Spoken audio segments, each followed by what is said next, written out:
यहाँ से जनरली तो हम प्रेस कॉन्फ्रेंस उसी और किस्म की सुनते हैं, तो मैं आपसे एक्चुअली लॉ पॉइंट्स पे कुछ बात करने आया था। ये खान साहब जब इलेक्शन लड़े थे तो इनका one of their agenda was education, तालीम की फ़रोग, और इनका पहले भी ये नमल एक इधर इदारा मौजूद है जो कि इसके मुख्तलिफ कैंपसेस हैं, और गालिबन 10,000 एकड़ ज़मीन है जिसके ट्रस्टी हैं खान साहब।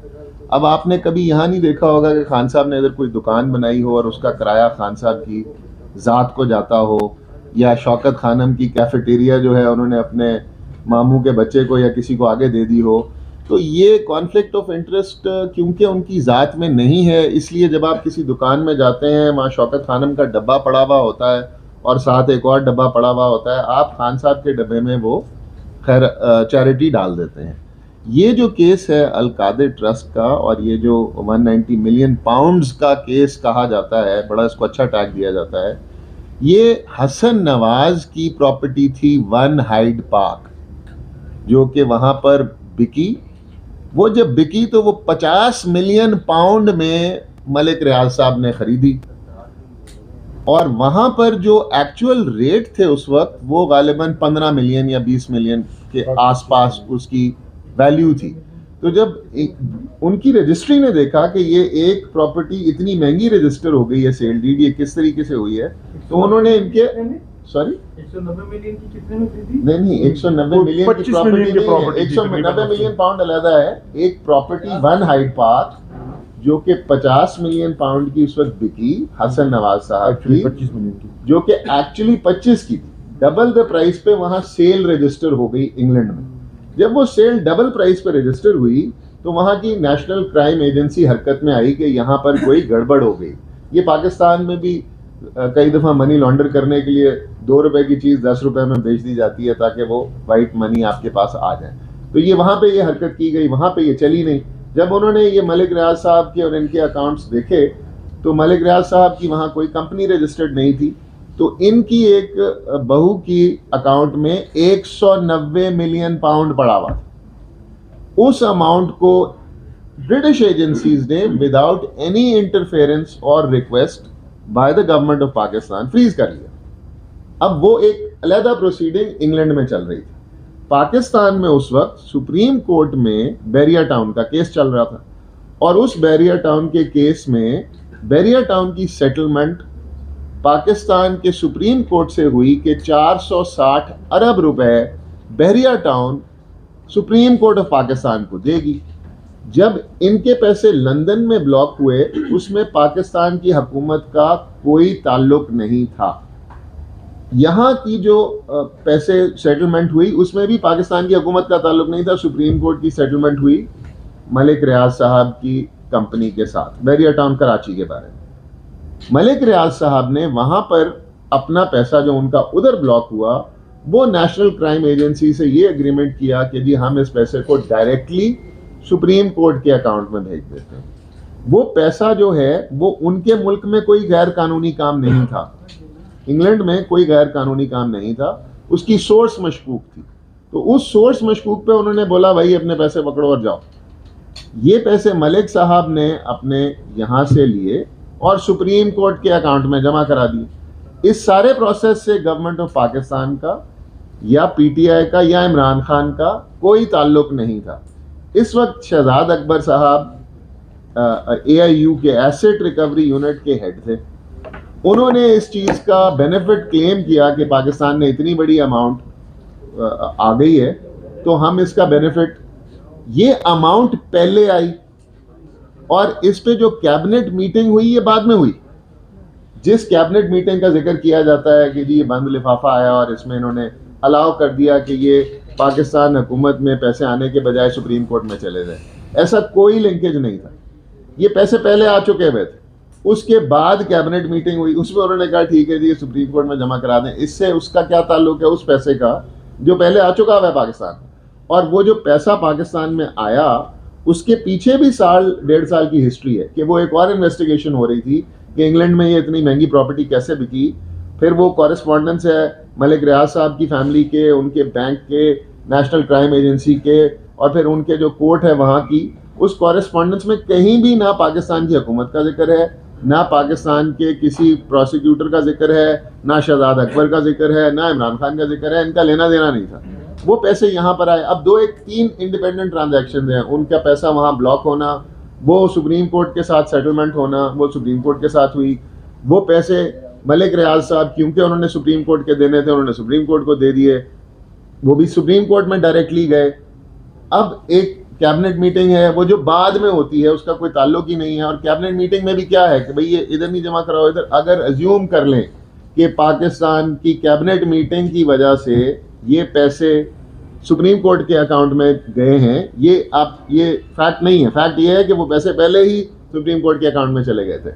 मगर अगर ये मान भी लें कि उन्होंने कहा कि भाई सुप्रीम कोर्ट की ये पैसे क्लेम कर सकती थी, बहरहाल सुप्रीम कोर्ट ने खुद ही ये पैसे सुप्रीम कोर्ट के अकाउंट से निकाल के हैं। अब नैब का आपको ये अच्छी तरह से पता है, पिछले दिनों जो अमेंडमेंट हुई है, जो बादशाह सलामत कह रहा हूँ, मियाँ नवाज शरीफ के पीडीएम की जो दौर में ये जो अमेंडमेंट्स आई, तो उस टाइम पर ये अमेंडमेंट एक ये भी आ गई कि इलीगल गेन साबित करना ज़रूरी होगा नैब के केस के लिए। पहले ये था कि एसेट बियॉन्ड मीन्स, किसी के पास जायदाद ज़्यादा है और उसके पास सोर्सेज कम हैं तो उसके खिलाफ भी नैब का केस हो सकता था। फिर दोबारा बादशाह सलामत कहने लगा था, मगर पीडीएम की हुकूमत ने जो अमेंडमेंट की उसमें कहा कि जी इलीगल गेन भी ज़रूरी है। अब इस केस में या तो 190 मिलियन पाउंड में से कोई पैसे इमरान खान के अकाउंट में गए हों या किसी आसपास के इनकी तवासत गए हों, तो फिर इलीगल गेन आप क्लेम करें, वो तो इधर है नहीं कोई ऐसी बात। अच्छा, अब एक ट्रांजैक्शन और हुई जो कि लिंक की जा रही है इसके साथ, इस चीज़ को गलत साबित करने के लिए। वो क्या है कि जी अल कादिर ट्रस्ट यूनिवर्सिटी को मलिक रियाज ने पैसे डोनेट किए, तो इसकी बिल्डिंग बनाई और ये हुआ और वो हुआ। और भाई मलिक रियाज ने एक अल कादिर यूनिवर्सिटी को ज़मीन डोनेट की पड़ी हुई है, वहाँ पर उन्होंने बिल्डिंग बनवाई, बनी हुई है, वहाँ पर यूनिवर्सिटी बनी हुई चल रही है। 110 स्टूडेंट सुबह दोपहर शाम का खाना भी वहीं खाता है, रहता भी वहीं है, नहाता भी वहीं है, साबुन भी उन्हीं का इस्तेमाल करता है और पढ़ भी रहा है। और क्या पढ़ रहा है वो? अंडर ग्रेजुएशन कर रहा है वहाँ पे डिफरेंट डिसिप्लिन में। 110 बच्चा। यहाँ पे किसी साहब के यहाँ महल नहीं बन गए डिफरेंट शहरों में, मलिक रियाज साहब ने लोगों को महल भी गिफ्ट किए हैं। यहाँ पे कोई रायवंड में जाती उमरा स्टेट नहीं बन गई इस पैसे से कि आप कहो कि पर्सनल बेनिफिट हो गया है। यहाँ पर एक इदारा बना और इस तरह के इदारे इसी शख्स के नाम पर पहले भी बने हुए हैं। नमल में 10,000 एकड़ से ज़्यादा ज़मीन है जिसके ट्रस्टी इमरान खान साहब हैं। तो उसका क्या मतलब है कि इमरान खान अपनी ज़ात के लिए वो ज़मीन इस्तेमाल करता है। सो ये केस एक बड़ा वैसे बहुत ही फजूल केस है और इस केस को बनाकर पता नहीं क्या शो करना चाह रही है जो भी अरबाब इख्तियार हैं कि शायद वो इतनी घटिया चीज़ों पर भी आ जाएंगे और शायद लोग इससे बाज आ जाएंगे। ये हमें होश के नाखून लेने चाहिए। मैं यहाँ देखता हूँ जी वही जज साहिबान हैं, वही प्रोसिक्यूटर हैं, वही जेल है, वही अदालत है और सियासतदान जो हैं वो एक दूसरे को अंदर फेंके जा रहे हैं इन्हीं चक्रों में। और ये हमारा मुल्क जो है वो इसी रगड़े में कहाँ से कहाँ पहुँच गया हुआ है। सो ये हमारी आपके तवासत से आपसे इस्तदा होगी कि ये इन्फॉर्मेशन लोगों तक दें ताकि कोर्ट्स के लिए भी आसानी पैदा हो ये डिसीजंस लेने में, थोड़ी जुर्रत का यहाँ सारे करें क्योंकि ये एक अच्छे इदारे चल रहे हैं। अगर ये हमारे सरकारी इदारों में आपने एजुकेशन का स्टैंडर्ड देखा हुआ है और अगर हम जो यहाँ पे अब 8 अरब रुपए सालाना लाहौर के शौकत खानम को मुखैर हजरात डोनेट करते हैं, 8 अरब रुपए। क्या पाकिस्तान का ये हस्पताल जो कि अब बाकी 2 शहरों में भी बन रहा है, ये फ़ख्र इस पे नहीं होता? आप सब में से कोई ना कोई यहाँ मौजूद होगा जिसका कोई ना कोई फैमिली मेम्बर वहाँ से फ्री इलाज या अच्छा इलाज उसने कराया होगा या उसकी तारीफ़ सुनी होगी या किसी ना किसी के थ्रू सुनी होगी। तो हम ये चीज़ें अगर इन चीज़ों पर भी अपने अशख़ास को मूरद इल्ज़ाम ठहराना शुरू कर देंगे तो लोग अच्छे काम करना बंद कर देंगे। और ये एक केस है जिसके थ्रू हम एक सियासी पार्टी के लीडर को बाहर रखना चाहते हैं। तो क्या आपने लोगों को बाहर रख कर देख नहीं लिया? यही नवाज शरीफ को जब सियासत से बाहर निकाला तो क्या वापस नहीं लेके आना पड़ा आपको? तो ये हमें थोड़ा होश लेना चाहिए। इन्हीं मामलात को अगर हम मज़ीद तोल देंगे तो इसका अवाम में रिएक्शन आएगा। कोई भी ऐसे इलेक्शन की क्रेडिबिलिटी को नहीं मानेगा जिस इलेक्शन से आप इस वक्त मुल्क की एक मकबूल तरीन जमात के सरबराह को बाहर रखेंगे या उसको पार्टी हेड से हटाकर किसी और को बना देंगे। तो कोई ऐसे इलेक्शन की रिगिंग को नहीं मानेगा, कोई ऐसे इलेक्शन के रिजल्ट्स को नहीं मानेगा। इससे हमारी स्टेट कमज़ोर होगी। ये जो हालात पिछले 1.5 साल से मुल्क में हैं, ये इंस्टेबिलिटी फर्दर कंटिन्यू करेगी। इसलिए खुदारा आप इस तरह के इल्ज़ाम जो हैं वो लगाना भी बंद करें और इनकी बेसिस पर अवाम से, अवाम के लीडर्स को दूर भी ना रखें। अवाम को चांस दें, वो इलेक्शन में जिसको चाहें वोट दें और उसको अपना लीडर मुंतखब करें और वो इस मुल्क में आए। सब मिलकर इस मुल्क को आगे की तरफ चलाएं ताकि हम सब जो है सुक्का सांस भी ले सकें और आगे लोग भी चल सकें। Thank you. बहुत शुक्रिया। जब भी मुगला की टीम अडियाला से आती है तो जो इमरान खान के चाहने वाले हैं वो ये भी सोचते हैं कि जहाँ ये कानूनी मुशिकाफिया में बताएं, हमें ये भी बताएं कि हमारा लीडर कैसा है, वो कैसे बात करता है। दूसरी बात, आपने शुरू में कहा कि इमरान खान साहब एक खुली किताब है, तो अभी एक अदाकारा ने उनके हवाले से किताब भी लिखी है, उसके हवाले से भी वहाँ पे बात की है। और तीसरा छोटा सा सवाल ये है, इसके ट्रस्टी पहले कुछ ज़्यादा थे, वो फिर उनको निकाल दिया गया या छोड़ दिया गया, उससे थोड़ा सा शक सा पैदा होता है उस हवाले से। क्योंकि आप बाकी दीगर सवाल जो हैं जो वो उसके बारे में मैं कमेंट नहीं करूँगा। वो चीज़ें होती रहती हैं, लोग कर रहे हैं, कोशिश कर रहे हैं, पॉलिटिकल मोटिव्स हैं। जो ट्रस्टीज़ ऐड किए गए इसके अंदर, वो कानून की एक रिक्वायरमेंट थी कि तब 2 से ज़्यादा ट्रस्टीज़ को होना चाहिए था। उस प्रोसेस को शुरू किया गया, लेकिन सब्सिक्वेंटली कानून में तब्दीली आई और उसके बाद वो ट्रस्टीज़ जिनका आप जिक्र कर रहे हैं वो कभी भी रिकॉर्ड का हिस्सा नहीं बने। यानी पहले दिन से पहले जो है बाबर रहमान साहब थे और जुल्फी थे, वो उनके बाद से पहली अमेंडमेंट जो हुई उसके अंदर वो तमाम साहिबान को ट्रस्टीज़ की लिस्ट से बाहर किया गया और उसके बाद खान साहब और बेगम साहिबा ही आज तक इस ट्रस्ट के ट्रस्टीज़ हैं और वो ही आगे रहेंगे। बाकी जो चीज़ें हैं वो तो आपको पता ही है जी। इसके ऊपर क्या कमेंट किया जाए। खान साहब के हौसले बुलंद हैं जी, वो काफ़ी अपनी पूरी तरह से, बल्कि हम थोड़ा कई दफ़ा ऊपर नीचे सोच विचार में गुम होते हैं। उनका कॉन्फिडेंस देख के तो हमें भी मज़ीद कॉन्फिडेंस आ जाता है। मेरा 2 जुज़ हैं जी। पहली बात तो ये कि एहतियात की बात हो रही है कि एहतियात दिए गए बड़ी भारी मिकदार में और बड़ी अमाउंट्स थी। एहतियात के हवाले से आप पहला क्वेश्चन ये है कि क्या कानूनी तौर पर कोई पर्सनल अकाउंट के अंदर किसी खैराती इदारे के अमाउंट या एहतियात रख सकता है या नहीं। दूसरा इसका जुज़ मेरा ये है कि $5000 से ज़ायद अगर अमाउंट कोई गैर मुल्की सतह से पे आए तो उस पे आपको हुकूमत वक्त के नॉलेज में लाना होता है कानूनन। यहाँ पे वो नॉलेज में भी नहीं लाया गया और दूसरा कहा जा रहा है कि ये जो अकाउंट थे इमरान खान साहब के, वो FBR के जो असासाजात है उसमें शो नहीं थे। इसमें क्या पोजीशन है ये कौन से अकाउंट की बात? जो मुख्तलिफ केसेस चल रहे हैं इनके इमरान खान साहब नहीं, आप स्पेसिफाई करें ना, आप बताएं कौन से केस की बात कर रहे हैं। ये जो अलकादर ट्रस्ट के अलकादर के ट्रस्ट के तक नैब की तरफ से जब भी वो तफ्तीश की इजाज़त मांगते रहे हैं, कभी भी ये नहीं कहा गया कि खान साहब के ऊपर कोई पैसे का इल्ज़ाम या किसी अकाउंट के अंदर उनके पैसे आए हों। इस किस्म का इल्ज़ाम ये कोई, इसीलिए ये प्रेस कॉन्फ्रेंस की ज़रूरत पड़ी हमें। लोग मिक्सअप हो रहा है, ये बहुत सारी चीज़ें अदालत के अंदर जो केसेस चल रहे हैं, मुख्तलिफ केसेस के अंदर बहुत सारी चीजें मिक्सअप हो रही है। सर इसमें फॉरेन फंडिंग केस के अंदर भी बहुत सारे इश्यूज इससे रिलेट कर रहे हैं। नहीं, इससे कोई रिलेट नहीं कर रहा। एक तो आपको ये वाज़ेह मैंने आपको बताया, इस केस का 1 रुपया भी खान साहब के अकाउंट में ना, ये इल्जाम है, ये इसके ऊपर इल्जाम ये है, इस केस के अंदर जो इल्जाम लगाया जा रहा है वो कुछ और है। वो ये है कि आपने मलिक रियाज साहब को वहां पे बेनिफिट दिया और उसके बदले में आपको ये ट्रस्ट बना कर दिया गया। लेकिन बेनिफिट क्या इल्जाम के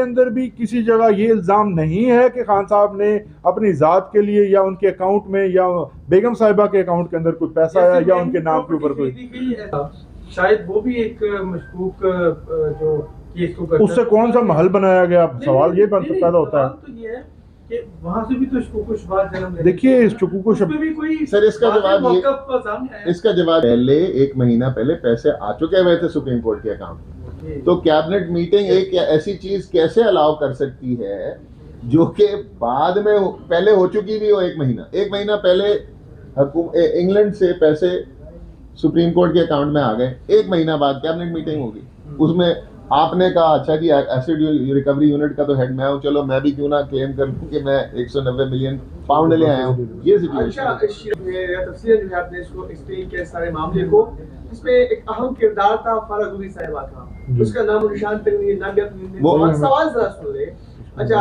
उसके बाद जाहिर बात है आप शायद ज्यादा बोलना चाहते हैं, हम आपको मौका देंगे, बल्कि 20 मिनट दिए भी थे आपको, तो उसका नाम और निशान तक नहीं है। और अगर ये केस इतना सिंपल है तो ये केस अभी तक साल क्यों नहीं हुआ? क्या आप लोगों में कोई कमी है या आप लोग इतने अहले हैं कि खान साहब इतने मतलब आप इस अंदाज में इसको बयान किया, इस तरह कौम के सामने रखा, तो इससे ये तासुर पाया जा रहा है कि बहुत ही आसान केस है, तो फिर खान साहब इस केस में क्यों बस हुए? पहले जब ये केस इसका जब नोटिस आया पिछले साल मार्च के अंदर, 16 मार्च गारबन डेट थी, 16 मार्च के बाद खान साहब मुतद्दिद बार नैब के सामने पेश हुए और ये तमाम कागजात जो आज आपके सामने लाए गए हैं, आज भी आपको मैं तफ्तीश के लिए जो वो एक्सटेंशन मांगते रहे हैं उसके अंदर क्या पॉइंट पूछे जाते थे, कोई सवाल नहीं था। जैसे खोसा साहब ने भी अपनी प्रेस कॉन्फ्रेंस के अंदर आपके सामने चीज़ें रखी हैं, कोई सवाल नहीं था सिवाय इसके कि वो कहते थे कि ये ट्रस्ट डीड कहाँ है, ये trust deed registered trust deed है, इसकी रजिस्ट्रार ने तमाम इसका रिकॉर्ड जो है वो नैब के हवाले कर दिया। अच्छा, फिर पूछते हैं कि ये जो ये डोनेशन एग्रीमेंट है जो बैरियर टाउन की तरफ से है वो कहाँ है? भाई ये तमाम इल्ज़ामात जो आप लगा रहे हैं उसको तो हम एडमिट कर रहे हैं, इन तमाम डॉक्यूमेंट्स को हम एडमिट कर रहे हैं कि ये ट्रस्ट डीड है, ये है, ये तमाम कागजात उनको बार बार पहुँचाए गए, लेकिन वो पंजाबी में कहते हैं पानी में मधानी डाली गई है। नैब की को लिंगर ऑन किया जा रहा है सिर्फ इसलिए कि पॉलिटिकल फ़ायदा हासिल किया जा सके। और अभी भी आप देखिए कि इसके अंदर 2 बार खान साहब को गिरफ्तार किया गया। 9 मई के अंदर इसी केस के अंदर जो है वो गिरफ्तारी डाली गई थी जिसको सुप्रीम कोर्ट ऑफ पाकिस्तान ने इलीगल डिक्लेयर किया था। अब भी इसी केस के अंदर इतनी देर की लंबी इन्वेस्टिगेशन के बाद भी एंड पर क्या हुआ कि जब कोई प्रोग्रेस नहीं हुई तो ट्रायल कोर्ट ने उनकी जो रिक्वेस्ट है उसको रिजेक्ट किया। ये नहीं हुआ कि उनका जो टाइम है वो तो क्योंकि वो इतनी यूजलेस और इतनी फ्यूटाइल उनकी ये एक्सरसाइज थी कि कोर्ट को उनकी रिक्वेस्ट जो है वो उसे डिनाई करना। तो यहाँ पर जो डिले है वो सिर्फ और सिर्फ नैब की तरफ से किया जा रहा है। हम अपनी तरफ से इसका हमेशा से इसको फेस कर रहे हैं और अपना जवाब भी जमा करा रहे हैं, लेकिन अगर एक इदारा जो है अगर उसको लटकाना चाहता है, आपको पता है क्यों लटकाना चाहता है और क्या मोटिव्स हैं, किस लिए ये केस लटकाया जा रहा है। इस केस के अंदर कोई एक भी जुर्म का जो आंसर है वो किसी जगह पे, मैंने जैसे आपको पहले कहा है कि किसी जगह पर जुर्म हुआ ही नहीं है, तो जब जुर्म नहीं हुआ तो फिर ये क्रिमिनल केस कैसे चलाया जा रहा है। वज़ीर आज़म को सवाब की नीयत से शायद ज़मीन दी, मैं ये समझा हूँ जिस तरह की आपकी गुफ्तगू है। दूसरा कि बरतानिया में जो सिलसिला चल रहा था 60 अरब रुपए का मामला था, वो हुकूमत का दावा ये था कि हुकूमत पाकिस्तान को वो वापस करने हैं। आप ये कह रहे हैं कि हुकूमत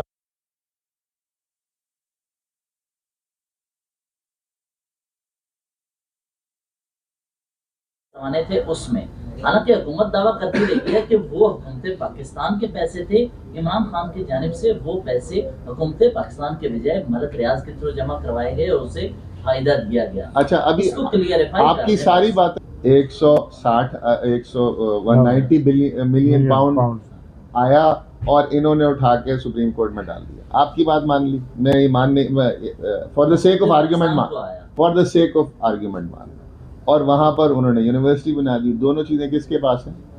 नहीं, एक सेकंड, इसका डायरेक्ट जवाब है वो मैं आपको बताता हूं। आप गेन बताएं कि इसका इमरान खान साहब को क्या गेन मिला for an offence to be created you have to show illegal gain for Imran Khan personally. Where is that illegal gain? Number one. Number two, 190 million pound एक इंग्लैंड में हसन नवाज और उनके दरमियान एक ट्रांजैक्शन, ये वो सवाल और कर रहे हैं। सवाल का जो मकसद आपका है वो ये है कि हुकूमत पाकिस्तान जब ये कहती है, दावा करती है कि ये पैसा हुकूमत पाकिस्तान का था, तो हुकूमत पाकिस्तान ने उस पैसे को वापस लाने के लिए किस जगह पे केस किया था? मुझे बताइए कि बैरियर टाउन के खिलाफ पाकिस्तान में कौन से थाने में केस रजिस्टर्ड था, कौन सी इंक्वायरी हो रही थी, कौन सा FIA उनके पीछे लगा हुआ था, या बरतानिया में पाकिस्तान की हुकूमत ने कौन सा केस दायर किया था? ये जो कार्रवाई हुई थी, ये मैंने पहले बताया कि ये नेशनल क्राइम एजेंसी ने अपने आप इनिशिएट की, और इनिशिएट इसलिए की जैसे कि इन्होंने फरमाया कि हसन नवाज की तरफ से जो